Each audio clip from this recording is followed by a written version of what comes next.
এইটা নির্বাচনের যেদিন শেষ হয়ে যাবে তার পরের দিন আমরা জিতি আর হারি, তার পরের দিন সিটি কর্পোরেশন আসার আগে আমরা আমাদের প্ল্যাকার্ডগুলো ফেস্টুনগুলো আমরা নিজ দেখতে সরিয়ে নিব, এটা আমাদের ইনশাল্লাহ ওয়াদা।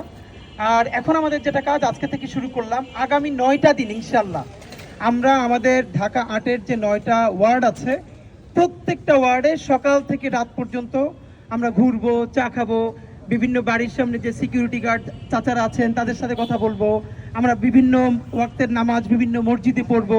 এর আগে দেখেছেন আমরা প্রচুর হেঁটেছি, তো অনেক মানুষ হয়তো কথা বলতে চান, আমরা বেশি হাঁটলে তো কথা শুনতে পারেন না তিনি, তো আমাদের ইচ্ছে হলো যে আমরা বরং এক জায়গায় বসে থাকবো, যেমন জুমা পর্যন্ত আমরা এখানে আছি, এখানে যদি 2 জন আসে 3 জন আসে তিনি কথা বলতে চান আমরা কথা বলবো, তিনি আমাদেরকে কিছু লিখে দিতে চাইলে, ইভেন আমাদেরকে এটা বলি, আমাদেরকে যদি কেউ গালি দিতে চায় এখানে এসে গালি লিখে দিলেও আমরা মুছবো না, 1 পেজ ভরে যাবে তারপর মুছবো।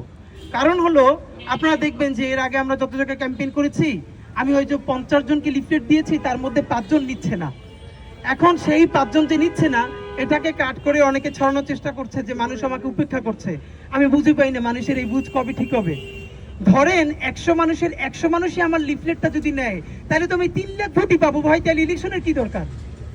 মানে আমার এত মানুষ আমার লিফলেট নিবে কেন? আমরা তো বরং অবাক হই যে 50 জনের মধ্যে অন্তত 45 জন নিচ্ছে।